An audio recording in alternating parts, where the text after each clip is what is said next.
भैया agriculture surveying का ये सेकेंड वाला जो आपका टॉपिक चल रहा था, चेन सर्वे के बारे में हम लोग बात कर रहे थे, जरीब सर्वेक्षण के बारे में।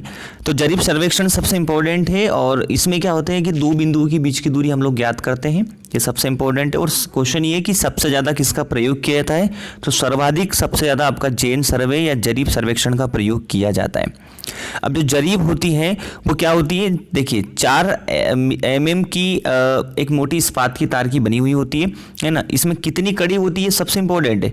सर्वेक्षण में साधारणतः 100 कड़ियों की जरीब का प्रयोग करते हैं, ज़्यादातर अलग अलग होती है। चेन तो कड़ी कितनी भी हो सकती है, पर नॉर्मली अगर देखा जाए तो आपकी 100 कड़ी वाली होती है और ये सब कड़ी आपस में एक गोलाई से जुड़ी हुई होती है, ठीक है। और जरीब जो होती है ना, उसके दोनों सिरों पर पीतल के हत्थे होते हैं, है ना। और इन्हीं हत्थों की जो लंबाई होती है, इनको जरीब को खींचा जो जाता है ना, वो हत्थों को पकड़ के खींचा जाता है ना। तो उस तरह से इसकी लंबाई हम लोग देख सकते हैं, लंबाई भी इसमें शामिल आ जाती है आपकी, ठीक है। इस प्रकार जरीब की संपूर्ण लंबाई एक हत्थे से लेकर उसके दूसरे हत्थे तक, इन दोनों के बीच की लंबाई पूरी शामिल होती है। क्वेश्चन इंपॉर्टेंट है, सबसे इसी का प्रयोग करते हैं जरीब सर्वेक्षण का। 100 कड़ी होती है, 4 mm की मोटे इस्पात की तार की बनी हुई होती है, ठीक है। इसके अलावा दे रखा है कि जब 10 कड़ी हो जाती है, कड़ी तो टोटल 100 होती है ना। जब 10 कड़ी हो गई तो उसके बीच में एक नोक वाली, फिर 20 एक नोक वाली हम लोग तार के पीतल की कड़ी लगा देते हैं। फिर 20 हो गई, फिर उस पर लगा देंगे, 30 हो गई, उसके बाद तीसरे लगा देंगे, 40 हो गए तो 40 लगा देंगे, है ना। इस तरह से 10, 20, 30, 40, 50 पे बीच में एक पीतल की कड़ी लगी हुई होती है ना। और प्रत्येक 50 कड़ी के बाद एक गोल छल्ला लगा हुआ होता है ना। वो बता देता है कि भैया यहाँ 50 कड़ी लगी है, मतलब कितना छल्ला हो गया, एक गोल छल्ला कंप्लीट हो गया।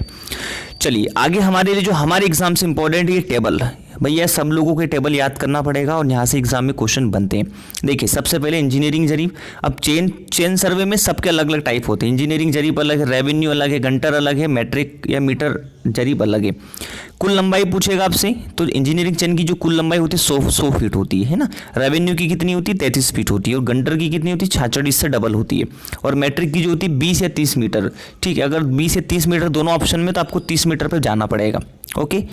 अब कड़ियों की संख्या कितनी होती है, तो ये दोनों याद रखना पड़ेगा। कड़ियों की संख्या इंजीनियरिंग चेन में 100 होती है, क्योंकि उधर लंबाई 100 फीट है, तो कड़ियों की संख्या भी 100 हो गई, है ना। रेवेन्यू चेन में 33 फीट इसकी कुल लंबाई होती है, तो इसमें कड़ियों की संख्या कितनी होती है, 16 होती है। गंटर चेन में क्या होती है, 66 फीट की इसकी लंबाई होती है और कड़ियों की संख्या कितनी होती है, 100 होती है। ज़्यादातर 100 कड़ियों का ही प्रयोग किया जाता है ना। अब उसको देखना पड़ेगा। अब प्रत्येक कड़ी की लंबाई को हम कैसे निकालेंगे, जरीब की जो टोटल लेंथ है लंबाई, उसमें हम कड़ियों की संख्या का अगर भाग दे देंगे तो हमें क्या मिल जाएगा, प्रत्येक कड़ी की लंबाई, है ना। 100 फीट में अगर 100 कड़ी की भाग देंगे भैया, तो 100 में 100 का भाग देंगे 1 फीट मिलेगा। 33 में 16 का भाग देंगे तो 2.0625 फीट मिलेगा। तो ये पता हो जाना चाहिए आपको, ठीक है। अब क्वेश्चन पूछता है यहाँ से कि जरीब चेन की कुल लंबाई कितनी है, तो 100 फीट। कड़ियों की संख्या पूछे तो 100, और उसके प्रत्येक कड़ी की लंबाई, देखो कंफ्यूज मत होना, जरीब चेन की कुल लंबाई पूछेगा तो 100 फीट है, पर जरीब चेन में प्रत्येक कड़ी की लंबाई अगर आपसे पूछे तो उसका आंसर होगा 1 फीट, है ना। समझ में आया होगा आप लोगों को, आई थिंक, ठीक है। अब उपयोग कहाँ किया जाता है, आप लोग उसको देख लिए। इंजीनियरिंग चेन का, इंजीनियरिंग जितने भी इंजीनियर्स होते हैं ये ज़्यादातर प्रयोग करते हैं। रेवेन्यू का भूकर सर्वेक्षण में जो भू विभाग होता है उसमें ज़्यादा प्रयोग होता है ना। गंटर चेन या गंटूर चेन जो होती है उसका लंबाई के मील या हेक्टेयर में ज़मीन वगैरह मापने में इसका ज़्यादा प्रयोग होता है। और मीटर है मैट्रिक चेन, ठीक है। तो ये टेबल बहुत इंपॉर्टेंट है और ये डेटा आपको सीधा सीधा याद रखना पड़ेगा, इसके पीछे कोई ट्रिक नहीं है ना। ये आप इसको देख लीजिएगा। अब कौन कौन से सहायक यंत्र हैं उनके बारे में हम लोग डिस्कस करेंगे, है ना। क्योंकि भाई चेन सर्वे में इसके अलावा और भी कुछ सहायक एसेसरी इक्विपमेंट्स होते हैं, वो भी यूज़ होते हैं। सबसे पहले होता है एरो को हम लोग बोलते हैं सुआ। कितना भैया mm इस्पात का होता है, इसका व्यास कितना और डायमीटर 4 mm का होता है। ये एग्जाम में इतना इंपॉर्टेंट नहीं है, पर लंबाई बहुत इंपॉर्टेंट है भैया। जरीब चेन में एरो की लंबाई कितनी होती है, 30 से 35 सेंटीमीटर। और आपको ये 30 से 35 सेंटीमीटर, मीटर, सेंटीमीटर, है ना, ये कन्वर्ट करना आना चाहिए। नीचे एक टेबल मिलेगा, आप उसमें देख लीजिएगा, है ना। इसका निचला जो सिरा होता है नुकुला होता है। देखो सुआ का मतलब क्या, जमीन में जब एक पूरी चेन हो जाती है, एक पूरी जरीब चेन हो गई तो एक सुआ गाड़ दिया जाता है, उससे ये पता चलता है हमें कि एक जरीब चेन हो चुकी है, ठीक है। अब आप लोग भी इस चीज़ को जानते हैं भैया कि अगर 100 हेक्टेयर ज़मीन को मापना है तो जरीब इतनी लंबी थोड़ी होती है ना। हम एक जरीब यहाँ मापेंगे, मेजरमेंट कर देंगे, फिर वहाँ पे एक सुआ लगा देंगे, फिर आगे मेजरमेंट करेंगे, फिर वहाँ सुआ लगा देंगे, तो जो सुओं की संख्या होती है ना उससे हम काउंट कर लेते हैं कि यहाँ पर एक जरीब हो गई, 2 हो गई, 3 हो गई, है ना। इस प्रकार एक जरीब हम लोग जब पूरा प्रयोग करते हैं तो उसके साथ 10 सुओं का प्रयोग करते हैं, ठीक है, ये हमें पता होना चाहिए। तो यहाँ से 3 क्वेश्चन इंपॉर्टेंट है ना। 30 से 35 सेंटीमीटर का सुआ होता है, इसे जमीन में गाड़ा जाता है और एक जरीब के साथ 10 सुओं का प्रयोग किया जाता है। चलिए समझ में आया होगा आपको ये। सेकेंड है खुटी या पेग। खुटी या पेग क्या होता है? यह लकड़ी की बनी होती है ना, और इसकी लंबाई जो होती है वो 15 सेंटीमीटर के आसपास होती है ना। स्टेशन और सर्वेक्षण रेखा के सिरों को प्रदर्शित करने के काम आती है।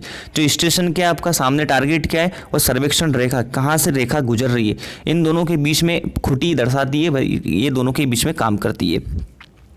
थर्ड इंपॉर्टेंट, अभी तक जो एग्जाम में क्वेश्चन पूछा 3 नाम है। रैंगिंग रॉड, इंग्लिश में पूछेगा तो रैंगिंग रॉड देना, हिंदी में पूछे लक्ष्य दंड और आरेख दंड।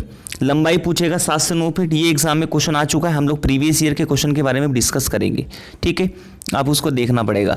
अब इसमें क्या होता है कि सबसे इंपॉर्टेंट है कि जो लक्ष्य दंड होता है, रैंगिंग रॉड होती है, बांस का बना होता है, ठीक है। इसके निचले सिरे पर लोहे का एक नुकुला श्याम लगा, श्याम मतलब क्या होता है, लोहा, एक नुकुला टाइप का लगा होता है जो किसी भी स्थान पर आसानी से गाड़ा जा सकता है।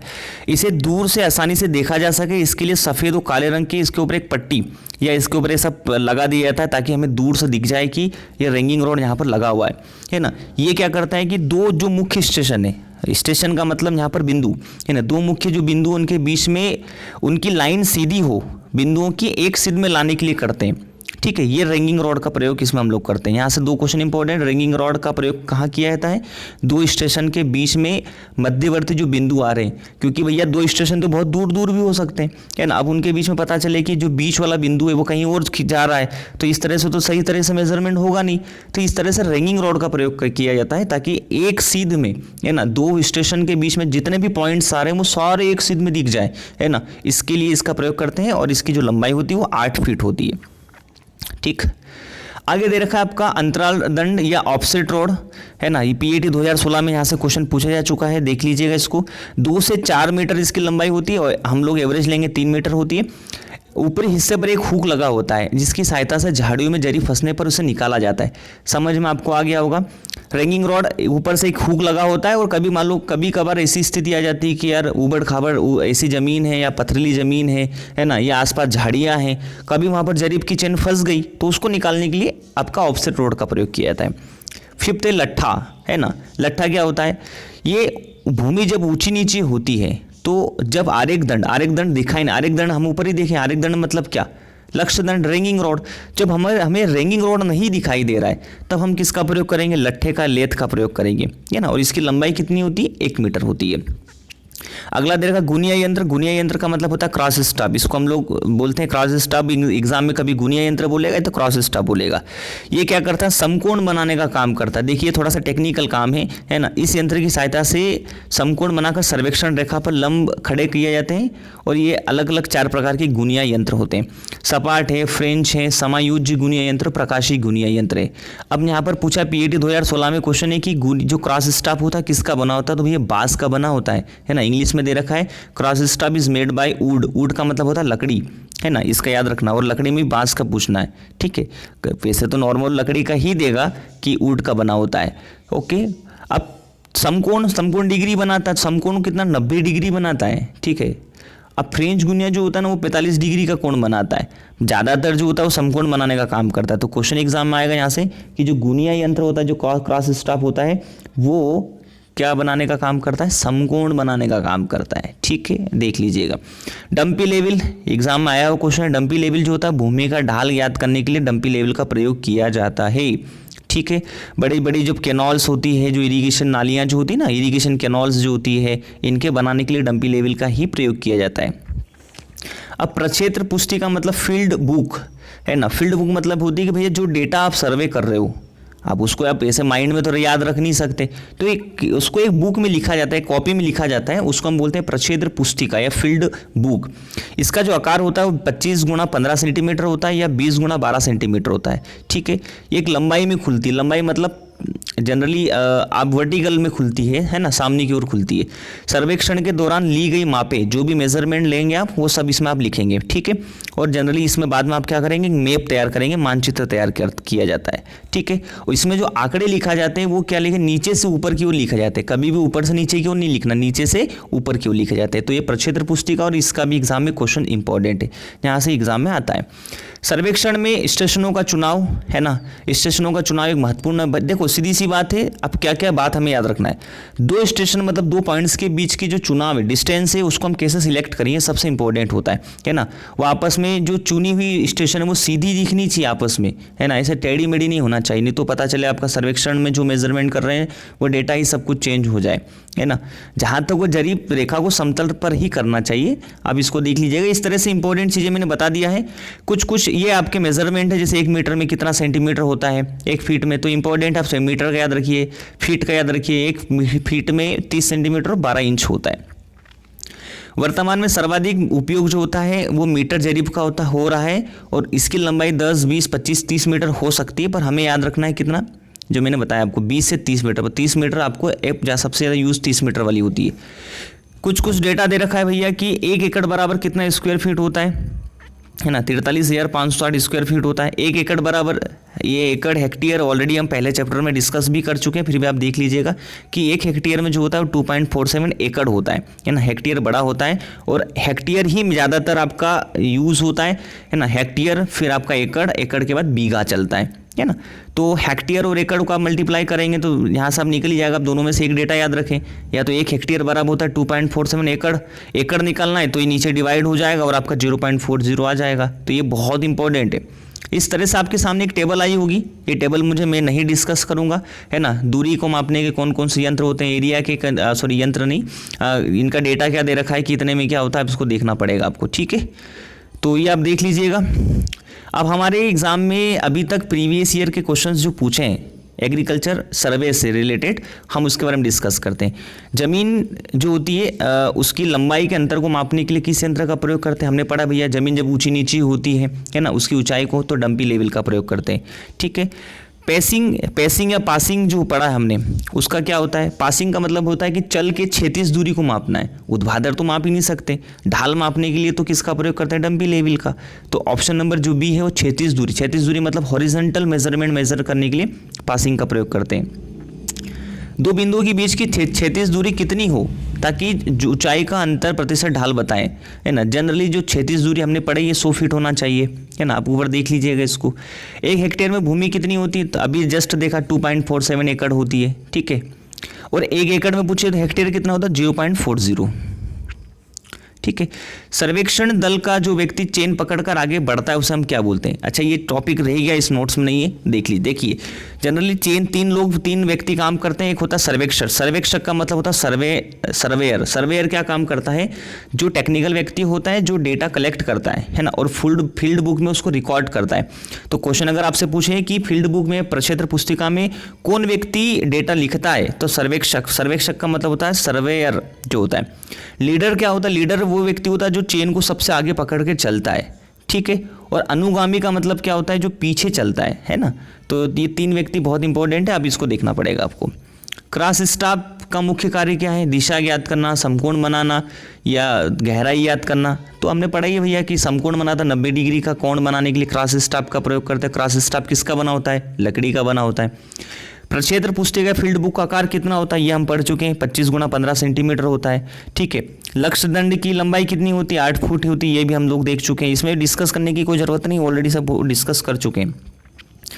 जब जरीब में प्रत्येक कड़ी की लंबाई 1 फीट हो और या 30 सेंटीमीटर हो, क्योंकि 1 फीट बराबर 30 सेंटीमीटर होता है, तो वो क्या कहलाएगी, हमने तो पढ़ा है ना ऊपर, मैंने बताया था आपको कि इंजीनियरिंग चेन की जो टोटल लंबाई होती है चेन की वो 100 फीट होती है ना। कड़ी की संख्या कितनी होती है, 100 कड़ी होती है, और उसकी एक कड़ी की लंबाई कितनी होती है, तो 1 फीट होती है। तो अब देखिए यहाँ से क्वेश्चन कितना घुमा दिया उन्होंने, तो क्वेश्चन दे दिया आपका इंजीनियरिंग चेन, है ना, क्योंकि प्रत्येक कड़ी की लंबाई जो 1 फीट होती है वो आपकी इंजीनियरिंग चेन में ही होती है। 10th है आपका गंटर चेन की लंबाई 66 फीट, देख लीजिएगा। ये भी 1 मीट्रिक टन बराबर होता है ना, 2505 पाउंड के, क्विंटल के और 1000 किलोग्राम के, तो ये पता है, उपरोक्त सभी होता है। सर्वेक्षण में जिस चेन का लंबाई 30 मीटर उसे हम क्या बोलते हैं? अब पढ़ा हमने भैया 30 मीटर की या 20 मीटर की जो होती है उसको मेट्रिक या मीटर चेन बोलते हैं। ऑप्शन नंबर सी इसका आंसर होगा। रेवेन्यू चेन में कड़ियों की संख्या कितनी होती है? 16 होती है ना, ये भी पढ़ चुके। अभियंता जरीब, कंफ्यूज नहीं होता भैया, अभियंता जरीब मतलब इंजीनियरिंग चेन है ना, इंजीनियरिंग चेन की लंबाई पूछी उन्होंने तो 100 फीट होती है ना, ये भी पता है हमें। सर्वे में काम आने वाली मेट्रिक चेन की लंबाई कितनी होती है? सर्वे में काम वाली मेट्रिक चेन तो 20 मीटर भी और 30 मीटर भी है, चूंकि 20 पे नहीं जाना हमें, किसके ऑप्शन चूज करना है, 30 मीटर होती है। सर्वे में काम वाली जो चुंबकीय द्विसूचक जो होता है वो किस दिशा की जानकारी देता है? आपने कंपास पढ़ा होगा, जो आपका एक मैग्नेटिक कंपास जो होता है वो जनरली नॉर्थ और साउथ में ही जानकारी देता है ना, ये पता होना चाहिए। मीटर चेन की लंबाई 30 मीटर ऑलरेडी पढ़ चुके हैं। आधुनिक मृदा सर्वेक्षण तकनीक में प्रयोग किसका करते हैं? अगर आप मॉडर्न टेक्निक्स जो है सॉइल सर्वे की, उसमें ERIS, GIS, लैंडस्केप है ना, इन सब का प्रयोग करते हुए जनरली बेटा ये बेटा रिमोट सेंसिंग से संबंधित है ना, जो सुदूर संवेदी होते हैं उनसे संबंधित है। तो इन जितने भी टेक्निक्स होती हैं इनका सबका प्रयोग किया जाता है। इंजीनियरिंग चेन की लंबाई कितनी होती है? 100 फीट होती है, ये बता चुका हूँ। डंपी लेवल का प्रयोग कर, डंपी लेवल का प्रयोग लेवलिंग करने में, लेवलिंग मतलब बराबर करने में प्रयोग करते हैं। ऊंची नीची भूमि को जब बराबर करना है ना, उसको मापना, उसके लिए लेवलिंग का प्रयोग करते हैं है ना।